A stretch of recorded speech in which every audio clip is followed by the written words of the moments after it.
اعوذ باللہ من الشیطان الرجیم بسم اللہ الرحمن الرحیم اللہم صلی علی محمد وعلی محمد وعجل فرجہم۔ السلام علیکم ورحمۃ اللہ وبرکاتہ۔ میں ہوں اطہر کاظمی اور آپ دیکھ رہے ہیں پروگرام احکام اسلامی۔ لکھنؤ اسٹوڈیو سے ایک بار پھر خیر مقدم ہے آپ کا۔ ناظرین اکرام، پچھلے ایپیسوڈ میں ہم نے گفتگو کی تھی قرپانی کے، اور وہ شاید سوال پوری طرح سے آپ کے گوش گزار نہ ہوا ہو، تو میں اس کو پھر سے دوبارہ آگاہ کی خدمت میں پیش کرتا ہوں یہ سوال۔ اور ہمارے ساتھ موجود ہیں حجت الاسلام والمسلمین علی جناب مولانا مصطفیٰ علی خان ادیب الہندی صاحب قبلہ۔ السلام علیکم۔ علیکم السلام ورحمۃ اللہ۔ قرپانی کے بارے میں گفتگو جو ہو رہی تھی، تو ظاہر سی بات ہے قرپانی کی مقدار کے بارے میں سب کے ذہن میں رہتا ہے کہ وہ کیا ہوتا ہے اور کیسے ہوتا ہے، اس کو تفصیل سے فرمائیں۔ اعوذ باللہ من الشیطان الرجیم، بسم اللہ الرحمن الرحیم، الحمدللہ رب العالمین، وصلی اللہ علی سیدنا محمد وآلہ الطیبین الطاہرین۔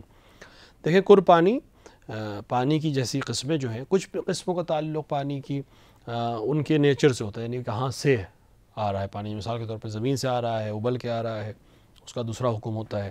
زمین سے ابلتا ہے لیکن بہت زیادہ بہتا نہیں ہے، کنویں کا پانی جس کو آپ کہہ سکتے ہیں، اوپر سے آسمان سے نازل ہو رہا ہے، بارش کا پانی ہے، چشموں سے نکل رہا ہے پانی الگ۔ یہ کچھ قسمیں جو ہوتی ہیں وہ اس کے سورس کی وجہ سے چینج ہو جاتی ہیں جی، اور کچھ قسمیں مقدار کی وجہ سے ہوتی ہیں۔ تو ایک مقدار جو پانی کی جس کو بہت اہمیت حاصل ہے وہ قرپانی ہے۔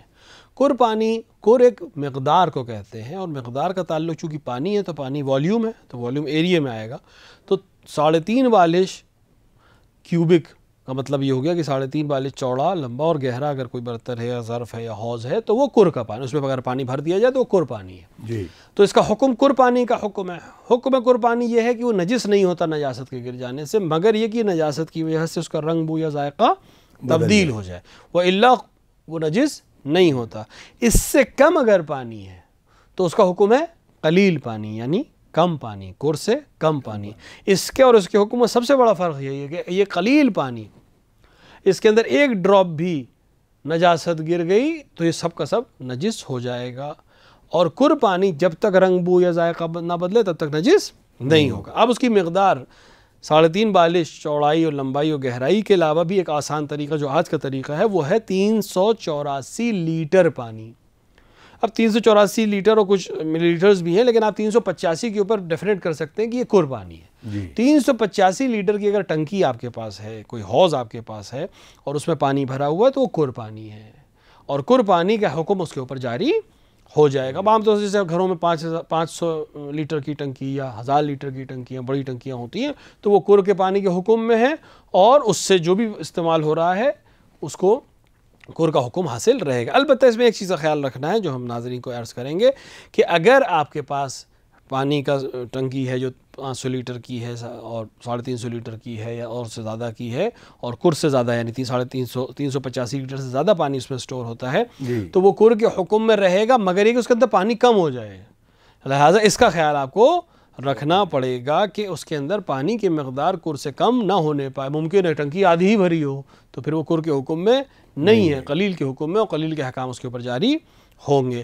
لہٰذا یا ڈیفینیٹ کریں کہ حتماً پانی اتنے سے زیادہ رہے گا ہمیشہ، جیسے کہ بڑے حوضوں میں ہوتا ہے، یا اتنا بڑی پانی کی ٹنکی ہو کہ جلدی اس کا پانی کم نہ ہوتا ہو، یا پھر اس کے اوپر احتیاط کے ساتھ عمل کریں گے۔ جی، اگر ویسے یہ قر کا پانی جو ہے جیسے ہم لوگ اسٹور کرتے ہیں اپنے، ویسے شہر میں زیادہ تر، گاؤں میں تو خیر وہ جو اس کا انداز ہی بدل جاتا ہے کہ جو پول ہوتا ہے یا تالاب ہوتا ہے یا بڑے بڑے جھرنے ہوتے ہیں، اس پانی کو جس میں اگر کوئی جانور بھی جیسے آتے ہیں اوپر کر کے، اور اس میں اگر فضلہ ان کا پیشاب یا کچھ اس طرح سے گر جائے اور وہ پانی پوری ٹنکی بھری ہو، اور جیسے آپ نے کہا کہ اس کی نجاست کے بارے میں پھر کیا حکم ہوگا؟ اگر ٹنکی بھری ہوئی ہے جی، اور اگر کوئی جانور آ کر اس کو گندا کر دیتا ہے یا اس کے فضلہ اس میں گر جاتا ہے، تو اگر اس کا رنگ بو اور ذائقہ چینج نہیں ہوا جی، تو وہ پانی پاک ہے، اس کا حکم بالکل پاک پانی کے حکم میں رہے گا، ساری چیزیں اس کے ساتھ ویسی ہی رہیں گی جیسے رہتی ہیں۔ اور اگر اس کا رنگ بو اور ذائقہ بدل جائے نجاست کی وجہ سے تو پھر پانی نجس ہے۔ البتہ اس کو پھینکنے کی ضرورت نہیں ہے، اس کا ایک طریقہ ہے کہ بالآخر اس ٹنکی میں پانی بھرنے کا طریقہ کوئی نہ کوئی سورس ہوگا، آپ کے پاس پمپ ہوگا، جیٹ پمپ ہوگا، کچھ بھی ہوگا، آپ اس کو آن کر دیں اور وہ پانی اس کے اندر آنا شروع ہو جائے یہاں تک کہ اس کے رنگ بو اور ذائقہ دوبارہ پانی نارمل ہو جائے اور وہ زائل ہو جائے نجاست، تو یہ پھر سے پاک ہو جائے گا۔ جزاک اللہ۔ احمد آغا صاحب سوال کرتے ہیں، السلام علیکم آغا، یہ بتائیں کہ جو بھی فلش ہوتا ہے، فلش کے پیچھے جو ٹیپ ہوتا ہے پانی کی جس میں اسٹور کرنے کے بعد فلش کرتے ہیں، وہ اگر ٹوٹ جائے اور اس کی پانی کی چھینٹیں پڑ کر جسم پر پڑنے لگیں، ٹوائلٹ کے اوپر جو فلش پڑ کر اوپر پڑنے لگیں، تو اس کا کیا حکم ہوگا؟ یہ پاک ہے یا نجس ہو جائے گا؟ دیکھیے بیت الخلاء کے احکام، باتھ روم کے احکام کے سلسلے میں بالکل واضح ہے حکم کہ جب تک آپ کو یہ یقین نہ ہو کہ اس کے اندر نجاست کے ذرات ہیں جی تب تک وہ نجس نہیں ہے. اب چاہے فلش سے پانی، یعنی فلش ٹینک اوپر لگا ہوا ہے، یا خود پانی میں کوئی لیکیج ہے اور وہ زمین پہ پڑ کے پانی کی چھینٹ آپ کی بدن پہ آ رہی ہے، تو وہ سب پاک ہے، کیونکہ بالآخر وہ پانی کی چھینٹیں ہیں. صرف اس وقت کہ جب وہاں کوئی نجاست پڑی ہو، یقیناً 100% نجاست، کیونکہ فلش کا فرش ہونا نجاست کی دلیل نہیں ہے، جی وہاں نجاست ہونی چاہیے. اگر نجاست پڑی ہو اور نجاست اڑ کے آپ کے اوپر آ رہی ہے اور 100% شور ہے کہ نجاست، تبھی نجس ہے. وَإِلَّا وہ سب پاک ہے اور اس کے سلسلے میں احکام بالکل پاک والے رہیں گے. آپ کو وسواس میں جانے کی ضرورت نہیں ہے، نہ اس کو بار بار پاک کرنے کی ضرورت ہے، نہ اس کو بار بار دھونے کی ضرورت ہے.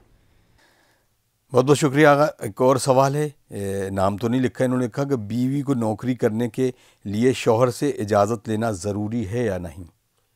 دیکھیے نوکری کے سلسلے میں معاملہ یوں ہے، یعنی بیوی اور شوہر کے جو احکامات ہیں، آپس میں حقوق ہیں، اس میں کچھ چیزیں جو ہیں، کچھ ایسی چیزیں ہیں جن کا تعلق عقد کے شرائط سے ہے. جی یعنی مثال کے طور پر جب شادی ہو رہی تھی تو زوجہ نے کہا ہو کہ میں نوکری کروں گی، یا مثلا میں پڑھائی کروں گی، اور شوہر نے اس بات کے اوپر حامی بھر لی ہو، تو پھر اس کو منع نہیں کر سکتا. لیکن ایک دوسرا حکم ہے جو صرف شوہر کے حق میں حاصل ہے، اس کو گھر سے باہر نکلنے کا حکم. زوجہ بغیر شوہر کی اجازت کے گھر سے باہر نہیں جا سکتی. لہٰذا نوکری کی اگر اس نے اجازت دی تھی تو پھر شوہر کی اجازت لے کر ہی گھر سے باہر نکلے. البتہ شوہر کہے کہ نہیں، میں جو تمہیں نوکری کرنے میں حرج نہیں ہے، لیکن تم گھر سے باہر نہیں نکلو گی. تو آج کے زمانے میں اس طرح کا طریقہ چل رہا ہے کہ مثال کے طور پہ گھر سے کر کے کوئی جاب کر سکتے ہیں، انٹرنیٹ کے ذریعے کر سکتے ہیں، یا بہت سے کام آج کل اس طرح سے ہو رہے ہیں. تو اگر شوہر کہے کہ نہیں، نوکری کرنے میں حرج نہیں، لیکن گھر سے باہر جانے کی اجازت ہر دن کی نہیں ہے، آپ گھر سے کام کریے، مجھے کوئی اعتراض نہیں ہے، تو وہاں پر اجازت اگر اس نے پہلے سے دے رکھی ہے تو صرف گھر سے باہر جانے کی اجازت. البتہ ایک بار اجازت دیتی ہے تو بات ختم ہو جاتی ہے. مثلا بیوی کہے کہ مجھے نوکری بھی جانا ہے، شوہر کے ہاں جا سکتے ہو، کہ مجھے گھر سے باہر جانا پڑے گا، وہ شوہر کے ہاں جا سکتی، تو پھر اب بار بار ہر دن اجازت دینے کی ضرورت اس مسئلے پہ ختم ہو جاتی ہے. لیکن اگر شوہر منع کر دے کہ آپ نوکری کر سکتی ہیں لیکن گھر سے باہر نہیں جا سکتی، تو نوکری کرنے کے لیے اس کو گھر سے باہر جانے کی اگر ضرورت پڑے تو پھر اس کے لیے مسئلہ ہوگا. لیکن اگر گھر میں رہ کر سکتی ہیں تو شوہر کے حقوق کی رعایت کرتے ہوئے یہ کام انجام دے سکتی ہیں. اور اگر اس نے شرط رکھی ہو کہ میں حتماً نوکری کروں گی اور شوہر نے وعدہ کیا، تو پھر شوہر کی ذمہ داری ہے کہ اس کے لیے وعدے کو وفا کرے اور اس کو اجازت عطا کرے. فیض عباس صاحب یہ سوال کرتے ہیں، السلام علیکم آقا، نماز کے دوران تکبیرۃ الاحرام کے علاوہ جو تکبیریں ہیں، کیا اس میں ہاتھ کا اوپر لے جانا ضروری ہے یا مستحب ہے؟ دیکھیے تکبیر کہتے وقت ہاتھ کا اٹھانا مستحب عمل ہے. جی یعنی اگر خصوصاً تکبیرۃ الاحرام میں تو بہت ہی زیادہ تاکید ہوئی ہے کہ ہاتھ کو کانوں کی لو تک لے جائے، بلند کرے. اور اس کے علاوہ جو تکبیرات ہیں جو نماز میں مثلا رکوع سے اٹھتے وقت یا سجدے میں جاتے ہوئے یا سجدے سے اٹھتے ہوئے بہت سی تکبیرات ہیں، مستحب ہیں. اس میں خود تکبیرات کہنا ہی مستحب ہے، اور ہاتھ اٹھانا بھی اس کے اندر تاکید استحباب کی حد تک ہے. یعنی اگر ہاتھ اٹھائے تو اس کو استحباب پہ عمل کیا، نہیں اٹھایا تو کوئی حرج نہیں ہے. لیکن تکبیرۃ الاحرام میں بہتر یہی ہے کہ انسان اپنے ہاتھوں کو باقاعدہ بلند کرے اور کان کی لو تک لے جائے. لیکن اگر کسی وجہ سے نہیں لے گیا یا صحیح تک وہاں نہیں پہنچا تب بھی اس کی نماز صحیح ہے. دیگر مقامات پر تکبیر کہتے میں کوئی حرج نہیں ہے، یعنی تکبیر کہنا مستحب ہے، ہاتھ کو اٹھانا کوئی ضروری نہیں ہے، لیکن اگر اٹھاتا ہے تب بھی کوئی حرج نہیں ہے. ایک اور صاحب نے سوال کیا ہے ممبئی سے، جمال اکبر صاحب، السلام علیکم آقا، جب ہم نماز تمام کرتے ہیں سلام کے بعد تو اکثر ہم نے دیکھا ہے کچھ لوگ جو ہے کان تک تو لے جانے کے علاوہ جو تکبیر کہتے ہیں وہ تھوڑی تھوڑی ہاتھ کے اوپر لے جاتے ہیں. کیا اتنا کرنا کافی ہے یا اس کو کان تک لے جانا ضروری ہوتا ہے؟ میں نے عرض کیا کہ تکبیر کہتے وقت ہاتھوں کو بلند کرنا مستحب عمل ہے. جی بس اگر انسان ہاتھ کو اوپر لے جائے تو اس نے استحباب پہ عمل کیا، نہیں لے جائے اپنے ہاتھ کو صرف ہلکا سے اٹھائے، صرف اس عنوان سے کی تکبیر کہہ رہا ہے، تب بھی کوئی حرج نہیں، اس کی تکبیر بھی صحیح ہے، اس کی نماز بھی صحیح ہے. یہ ایک مستحب عمل ہے. مستحب عمل میں تکبیر کہتے وقت بہتر یہ کہ انسان ہاتھوں کو کان تک لے جائے، نہیں لے جاتا ہے تو بھی کوئی حرج نہیں ہے. ماجد عباس، ان کا بھی سوال ہے مظفر نگر سے. یہ پوچھتے ہیں کہ کیا نل اور ٹوٹی سے آنے والا پانی کو کس حکم میں گنا جائے گا؟ یعنی اس کو کر کہا جائے گا بہتے ہوئے پانی کو، یا کیا کہا جائے گا؟ اس پر تفصیل سے فرما دیجیے. دیکھیں، نل اور ٹوٹی یا کسی بھی سورس سے جو پانی آپ کے گھر میں آ رہا ہے، باتھ روم میں آ رہا ہے، کچن میں آ رہا ہے، کہیں بھی آ رہا ہے، اس کا سورس کیا ہے؟ امپورٹنٹ سورس ہے. جی. اگر سورس آپ کا کور کی بڑی ٹنکی، جیسے ابھی عرض کیا تھا میں نے، کور کی پانی ایک بڑی ٹنکی آپ کا 500 لیٹر کی ٹنکی ہے، پورے گھر کی پائپ لائن اسی سے ہے. جی. تو اب یہ پانی جو ٹیب سے آ رہا ہے یہ کور کے حکم میں ہے، کیونکہ یہ کور سے متصل ہے. اور اگر اس پانی کی ٹنکی 300 لیٹر سے کم ہے، 350 لیٹر سے کم ہے، تو پھر یہ قلیل پانی ہے، تو قلیل پانی کے احکام اس کے اوپر جاری ہوں گے. یا مثلا سپلائی کا پانی ہے، جو عام طور سے شہروں میں بڑی بڑی ٹنکیاں جو واٹر سپلائی کی ہوتی ہیں، جو بہت بڑی بڑی ٹنکیاں ہوتی ہیں، مطلب اس میں دسیوں ہزار لیٹر پانی ہوتا ہے، وہاں سے متصل تب بھی یہ کور اور جاری پانی کے حکم میں ہے، اس کے اوپر عمل کریں گے. لہٰذا ڈپینڈ کرتا ہے کہ آپ کا سورس کیا ہے جہاں سے یہ پانی آ رہا ہے. اگر سپلائی کا پانی ہے وہ بہت بڑی بڑی ٹنکیوں سے ملا ہوا ہے، یا کسی دریا کے پانی سے ملا ہوا ہے، یا کسی جھرنے کے پانی سے ملی ہوئی ہے سپلائی، بہت سے علاقوں میں ہوتا ہے، تو وہ اسی کے حکم میں، جاری پانی کے حکم میں. اگر بڑی ٹنکی 350 لیٹر یعنی 385 لیٹر سے زیادہ کی گھر کی ٹنکی ہے، 500 لیٹر کی ٹنکی ہے، تو وہ کور پانی کے حکم میں. اگر پانی کا سورس جو ہے وہ چھوٹی سی کوئی جگہ ہے، 300 لیٹر کی ٹنکی ہے، 100 لیٹر کی ٹنکی ہے، تو یہ قلیل پانی کے حکم میں ہے. اور اس حساب سے جس طرح کا سورس ہوگا اسی طرح کے احکام اس کے اوپر مرتب ہوں گے، اور اسی طرح سے اس کے اوپر عمل کیا جائے گا. بہت شکریہ آقا. ایک اور سوال ہے، وہ یہ بھی مظفر نگر سے. بعد سلام علیکم السلام. انہوں نے پوچھا ہے کہ جمعے کی نماز کے بعد بالکل وقت جس عصر کا کیا شروع ہو جاتا ہے، اور اس کو جو ملا کے ہم لوگ نماز پڑھتے ہیں تو عصر پڑھی جاتی، کیا بالکل صحیح ٹائم ہے عصر کا؟ دیکھیں، عصر کی نماز کا وقت جیسے ہی نماز ظہر جی یا نماز جمعہ تمام ہوئی، عصر کی نماز کا وقت شروع ہو جاتا ہے. جی. عصر کی نماز کے 2 وقت ہیں. ایک وقت وہ ہے جو منفرد وقت ہے، یعنی صرف اور صرف عصر کی نماز پڑھی جا سکتی ہے. ایک وقت وہ ہے جو مشترک وقت ہے، یعنی جس میں ظہر و عصر دونوں پڑھی جا سکتی ہیں. ایک وقت وہ ہے جو صرف ظہر کا وقت ہے، یعنی اس وقت عصر بالکل نہیں پڑھی جا سکتی ہے. یہ 3 چیزیں. پہلا یعنی زوال کے بعد 4 رکعت نماز پڑھنے تک کا جو وقت ہے وہ ظہر کا مخصوص وقت ہے، اس وقت آپ عصر کی نماز پڑھ ہی نہیں سکتے. اس کے بعد 4 رکعت نماز پڑھنے میں جتنا ٹائم آپ کو لگتا ہو، اس کے بعد سے لے کر آخر وقت یعنی غروب آفتاب سے اتنا ہی دیر رہ جائے کہ صرف 4 رکعت نماز پڑھی جا سکتی ہو. یہ مشترک وقت ہے ظہر اور عصر کا. اور عصر میں اگر صرف جب 4 رکعت پڑھنے کا وقت رہ گیا، اس کا سورج ڈوب جائے گا، تو پھر یہ وقت مخصوص ہے عصر کا. آپ ظہر نہیں پڑھیں گے، آپ عصر پڑھیں گے، اور ظہر کی نماز کو قضا کی نیت سے بعد میں پڑھیں گے. تو اب رہی بات اس انسان کی جس نے نماز ظہر پڑھ لی ہے، تو اسے اب انتظار کرنے کی ضرورت نہیں ہے کہ جب مثال کے طور پر تھوڑا سا سائے بلند ہو جائیں گے یا تھوڑا سا لمبے ہو جائیں گے تب ہم پڑھیں. وہ خاص وقت نہیں ہے، وہ فضیلت کا وقت ہے. بہت سے لوگوں کو اشتباہ ہوتا ہے کہ فضیلت کا وقت جو ہے اس میں اور جواز کا وقت جو ہے اس میں. نہیں، نماز ظہر یا نماز جمعے کے دن کا سوال کر رہے ہیں، نماز جمعہ پڑھنے کے بعد اگر یہ عصر کی نماز پڑھنا چاہیں تو بلا فصل پڑھ سکتے ہیں، کوئی حرج نہیں ہے. نماز ان کی بالکل صحیح ہے. نماز ظہر پڑھنے کے بعد بلا تعقیبات، بلا تسبیحات پڑھے اگر نماز عصر پڑھنا چاہتے ہیں تب بھی کوئی حرج نہیں ہے، نماز بالکل صحیح ہے. اب اگر یہ چاہتے ہیں کہ نہیں میں فضیلت کے وقت پہ عصر کی نماز پڑھوں، تو عام طور سے جب سایہ آپ کا ڈبل ہو جائے دوبارہ، ایک دفعہ دیکھیے زوال کے وقت آپ کا سایہ تقریباً سب سے کم ہو جاتا ہے. سورج بلند ہوا، آپ اگر سورج کی طرف رخ کر کے کھڑے ہوگے تو آپ کا سایہ آپ کی پشت پہ جا رہا ہوگا، اور دھیرے دھیرے وہ سایہ صبح کے وقت سب سے لمبا سایہ ہوگا. دھیرے دھیرے وہ سایہ چھوٹا ہونے لگے گا، یہاں تک کہ ایک وقت ایسا آئے گا کہ یہ سایہ غائب ہو جائے گا یا بالکل حد اقل مقدار میں پہنچے گا، پھر سایہ آپ کے سامنے آنے لگے گا. جیسے ہی سایہ غائب ہو کے دوبارہ سامنے آنے لگا، ویسے ہی نماز ظہر کا وقت شروع ہو جاتا ہے. اب یہ سایہ جب دوبارہ آپ کے قد کے برابر پہنچ جائے تو یہ فضیلت کا وقت ہے عصر کی. لہٰذا اگر کوئی چاہتا ہے کہ نہیں فضیلت کے وقت ہی عصر پڑھنی ہے تو سائے کے وہاں پہنچنے کا انتظار کرنا پڑے گا. آج کل بہت آسان ہے، سائے کی ضرورت نہیں ہوتی ہے. آج کل چونکہ بہت سی اپلیکیشنز موجود ہیں جو آپ کو وقت فضیلت بیان کر سکتی ہیں. لیکن جہاں تک نماز پڑھنے کی بات ہے، آپ ظہر کے فوراً بعد یا جمعے کے فوراً بعد نماز پڑھ سکتے ہیں. الگ الگ پڑھنا چاہیں تب بھی پڑھ سکتے ہیں، دونوں میں کوئی حرج نہیں ہے. اگر ایک اور سوال ہے، انہوں نے بھوپال سے سوال کیا. خواہر پوچھتی ہیں کہ میرا ایک بیٹا ہے اور ابھی پچھلے کچھ دنوں سے اس کے عجیب سوال ہیں، اور خاص طور سے توحید کو لے کر، اسلام کے تمام ان چیزوں کو لے کر. اس کا یہ سوال خاص ہے کہ کیا دین کا ہونا ضروری ہے جبکہ انسان اچھے کام کر کے بھی جنت جا سکتا ہے. تو آپ جواب دیں ایسا تاکہ آپ کے جواب سے یہ مطمئن ہو جائے. اور میرا بیٹا جو اس وقت کہنا چاہیے غلط ہاتھوں کی طرف جا رہا ہے کیونکہ کچھ دوست ہیں اس کے اس طرح کی باتیں کیا کرتے ہیں.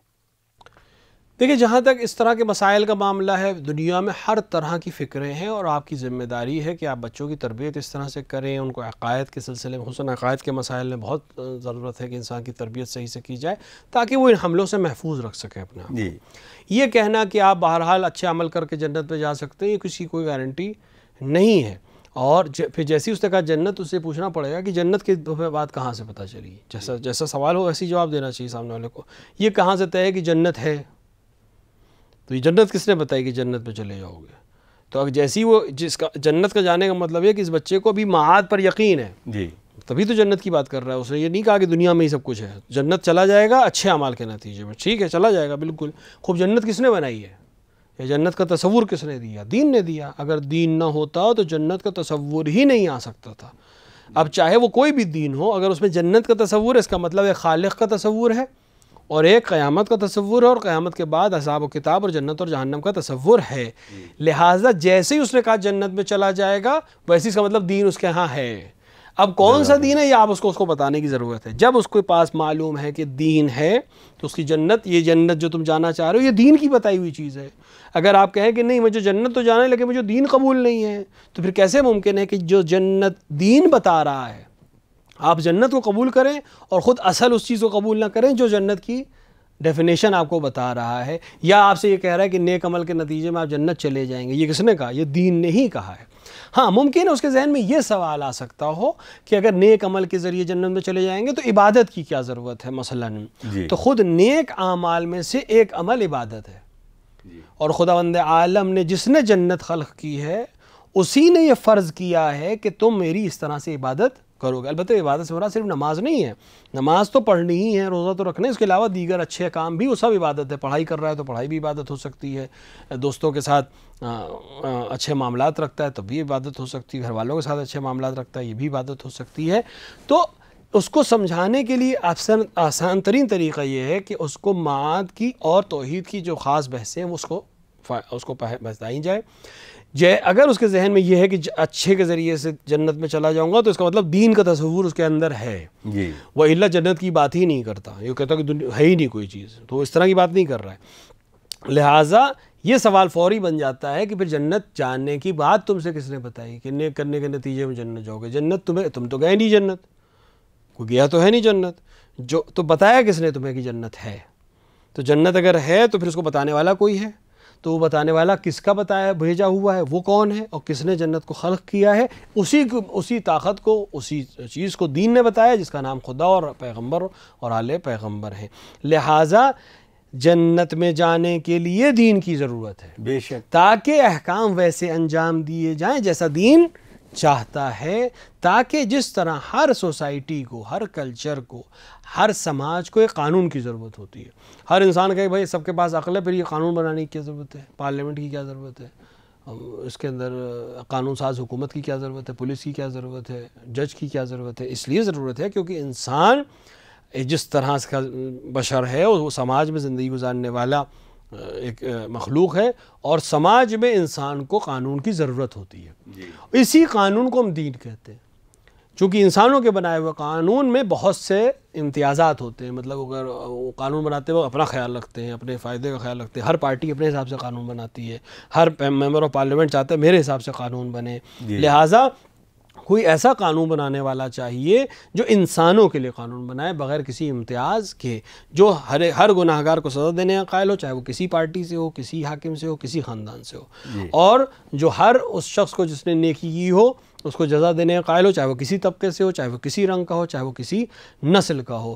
یہ تبھی ممکن ہے جب قانون کوئی معصوم بنائے، اور قانون کو امپلیمنٹ بھی معصوم کے ذریعے سے کیا جائے. لہٰذا اس طرح کی باتیں بتا کر، دین کی اصل شناخت بتا کر، اچھی کتابیں اس کو بتا کر، عقائد کی بہترین کتاب شیخ مظفر کی کتاب ہے، اس کو آپ خود مطالعہ کریں، بچوں کو پڑھائیں. آج کل انٹرنیٹ پہ بہت آسانی سے چیزیں اویلیبل ہیں، خود ریسرچ کریں. یوٹیوب کے اوپر بہت سے علماء کے عقائد کے اوپر بہت سی بحثیں موجود ہیں، اس کو سرچ کر کے اچھے سے پہلے خود اچھے سے سمجھیں اور اس کے بعد پھر اس بچے کو اس کی طرف رہنمائی کریں، پیار سے، محبت سے سمجھا کر، مثالوں کے ذریعے سے۔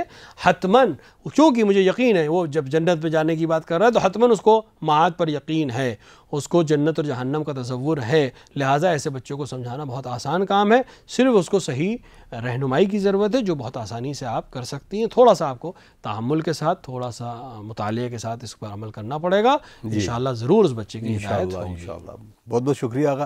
ناظرین، آپ دیکھ رہے ہیں پروگرام احکام اسلامی، اور یقیناً ہم اس پروگرام کے ذریعے نہ صرف احکام سے ریلیٹڈ بلکہ بہت سارے ایسے سوال جو ذہن میں آتے بھی ہیں اور ان کو کرنا بڑا دشوار ہوتا ہے، تو کوشش یہ کرتے ہیں کہ وہ سوال اگر میرے ذہن میں آئے تو میں کروں۔ میں آغا سے یہی بات کر رہا تھا کہ اس میں سب سے اہم جو رول ہوتا ہے وہ تربیت کے حوالے سے ہوتا ہے۔ یقیناً ہم سب کی اولادیں ہیں، ہم یہ چاہتے ہیں کہ ہماری اولاد بہتر سے بہتر ہو، اور اس کے لیے کبھی کبھی ہم ایسے سوال اپنے آپ سے یا اپنے معاشرے میں کرتے ہیں جو میرا بیٹا یا بیٹی سن رہی ہوتی ہے، اور وہ سوال نہ جانے انجانے میں اس کے ذہن تک پہنچتے ہیں۔ مثلاً آج آپ کو سوال کرتے ہیں مثلا دین سے ریلیٹڈ کہ آپ کے سمجھ میں یہ نہیں آتا، آپ کے سمجھ میں وہ نہیں آتا، تو آپ کی سمجھ جب بچے تک پہنچتی ہے تو اس کے سوال اور بڑھ جاتے ہیں اور یہیں سے دشواریاں شروع ہوتی ہیں۔ اگر اب ہم جو سوال یہ ہے کہ تربیت کے حوالے سے بات جیسے کی جاتی، تو ایک ماں کو سب سے پہلا اسٹیپ جو ہے اس طرح کی چیزوں کے لیے کیا کرنا چاہیے؟ دیکھیں، سب سے پہلی چیز تقریباً آپ نے اشارہ کر دیا، سب سے پہلی چیز تو یہ ہے کہ تربیت کرنے کے لیے خود انسان کا جاننا بہت ضروری ہے۔ یعنی جس چیز کو بھی آپ کسی ٹیچر کے پاس آپ جب جائیں گے، آپ اپنے بچے کو کسی ٹیچر کے پاس بھیجیں گے تو کب بھیجیں گے؟ جب آپ کو معلوم ہو کہ وہ اس سبجیکٹ کا ماہر ہے۔ تو آپ جب خود کسی چیز کو پڑھانا چاہ رہے ہیں کسی بچے کو، تو ضروری ہے کہ آپ پہلے خود اس کو آپ کے لیے وہ چیز کلیئر ہو۔ اگر آپ کے لیے کلیئر نہیں ہے تو آپ بچے کو بھی کلیئر نہیں کر پائیں گے۔ یقین جانیے کہ آپ کا بچہ آپ سے آگے کی نسل کا ہے، خداوند عالم نے اس کو اگلی نسل کے لیے بھیجا ہے۔ امیر المومنین علیہ الصلوۃ والسلام نے فرمایا کہ اپنے بچوں کو اپنے حساب سے اور اپنے زمانے کے طریقے سے تربیت نہ کرو، خدا نے ان کو آئندہ کے لیے بھیجا ہے، ان کو ان کے حساب سے تربیت کرو۔ یعنی ہر جنریشن اپنے سے آگے کی چیز ہوتی ہے، اور یہ انسان کا کمال، انسان جو رشد پایا ہے وہ اسی لیے پائی ہے کہ وہ آگے، اب جو اس کا پچھلا تجربہ ہے وہ اس کے آگے سے بات کرتا ہے۔ تو اب آج کی جو جنریشن ہے، جو آج ہماری جنریشن ہے، یقیناً جو ہمارے بعد کی جنریشن ہے وہ ہم سے آگے ہوگی آٹومیٹکلی، کیونکہ اس کے پاس پہلے سے ہی ہمارا تجربہ سارا ہے۔ لہٰذا اب ہم چاہیں کہ اس کو ہم اسی ڈھرے پہ لے جائیں جس پہ ہم لے جا رہے تھے اپنے بچپن میں، تو غلط ہے، کیونکہ وہ بالآخر اس سے آگے کی چیز ہے، اس پہ تربیت ہو۔ تو تربیت کے لیے ضروری ہے کہ پہلے ہمارے لیے کانسیپٹس کلیئر ہوں۔ اگر میرا ہی توحید کا کانسیپٹ کلیئر نہیں ہے تو میں بچے کو کیسے تربیت کروں گا؟ میرے ہی امامت کا کانسیپٹ کلیئر نہیں ہے تو میں بچے سے کیسے توقع کروں گا کہ وہ ولایت اور امامت کو سمجھ سکے گا؟ میرا ہی معاد کا سبجیکٹ کلیئر نہیں ہے تو اس کے لیے کیسے؟ اور یہ صرف ذہن میں کلیئر ہونا کافی نہیں ہے، عمل میں کلیئر ہونا چاہیے۔ جب بچہ دیکھے کہ ماں باپ دونوں نماز صبح کے وقت سوتے ہیں تو آپ اس سے لاکھ کہیے کہ نماز صبح کے لیے اٹھا کرو، نہیں اٹھے گا، کیونکہ دیکھ رہا ہے کہ اگر ضروری ہوتا تو میرے ماں باپ بھی جاگ رہے ہوتے نماز کے وقت۔ اگر آپ یہ توقع کرتے ہیں کہ ہم سوتے رہیں اور بچہ نماز صبح کے لیے بلند ہو جائے تو یہ بہت ہی سخت مرحلہ ہے، بالکل خاص کوئی بچہ ہوگا تو یہ کام کر پائے گا۔ کیونکہ اگر آپ کہہ رہے ہیں کہ نماز واجب ہے اور بچہ نماز کے لیے کھڑے ہونے کے وقت دیکھ رہا ہے کہ اماں ابا دونوں سو رہے ہیں تو اس کا مطلب واجب نہیں ہے، ورنہ یہ بھی پڑھ رہے ہوتے۔ لہٰذا ایک جو چیز یہ ہے، تو عملی میدان میں آئیں اور توحید کے مسائل کو پہلے خود پڑھیں، سمجھیں۔ لہٰذا تربیت کے پہلے عنصر میں پہلی ضرورت یہ ہے کہ آپ پہلے خود اپنے مسائل کو حل کر لیں۔ دوسرا، عملی ماحول میں اس بچے کی تربیت کرنا شروع کریں، جو بھی عمل کریں اس لحاظ سے کریں کہ وہ تربیت کا ایک پہلو ہوگا۔ لہٰذا جیسے ہمارے بزرگوں کی طریقہ تھا کہ گھر میں وہ بچوں سے بھی، چھوٹوں سے بھی آپ کر کے بات کرتے تھے، تاکہ یہ بچے جب آپ سنیں گے تو سب سے بڑوں سے آپ ہی کر کے بات کریں گے، چونکہ ہم ایک دوسرے سے تم کر کے بات کرتے ہیں، بچہ بھی تم کر کے بات کرتا ہے۔ لہٰذا تربیت کے حوالے سے پہلی چیز یہ ہے کہ انسان پہلے اپنے مسائل کو حل کرے، اپنے معلومات کو صحیح کرے اور عملی جامہ خود پہنے اور پہنائے تاکہ بچہ اس سے تربیت حاصل کر سکے۔ دوسرے مرحلے میں جو چیزیں وہ خود بیان کر سکتا ہے بیان کرے، جو بیان نہیں کر سکتا اس کے لیے اچھے اساتید کا انتخاب کرے ایک عمر کے آنے کے بعد، اور اچھے اساتید کے انتخاب سے آدھا مسئلہ اپنے آپ حل ہو جائے گا۔ گھر میں اس کی پرورش کرے، گھر میں معاملات کو حل کرے اور اچھے استاد کے ذریعے سے اس کی رہنمائی کرے، انشاءاللہ یقیناً ایک اچھی نسل تیار ہوگی۔ بہت بہت شکریہ ناظرین آپ دیکھ رہے ہیں پروگرام احکام اسلامی، اور انشاءاللہ اگلے ایپیسوڈ میں ہم کچھ اسی موضوع پر ڈسکس کریں گے کہ سب سے اہم پہلو تربیت کے لیے، اولاد کے لیے والدین کا جو ذمہ داری ہوتی ہے اس میں وہ کون کون سے نکات ہوتے ہیں۔ بعض اوقات ہوتا یہ ہے کہ ہم سمجھتے تو ہیں وہ چیزیں، لیکن ہمارے ذہن سے دور ہو جاتی ہیں اور ہم اس طرح کے سوال کرتے ہیں۔ آئیے ناظرین ہم دعا کرتے ہیں اپنے وقت امام کے حضور، اللہم عجل ولیک الفرج۔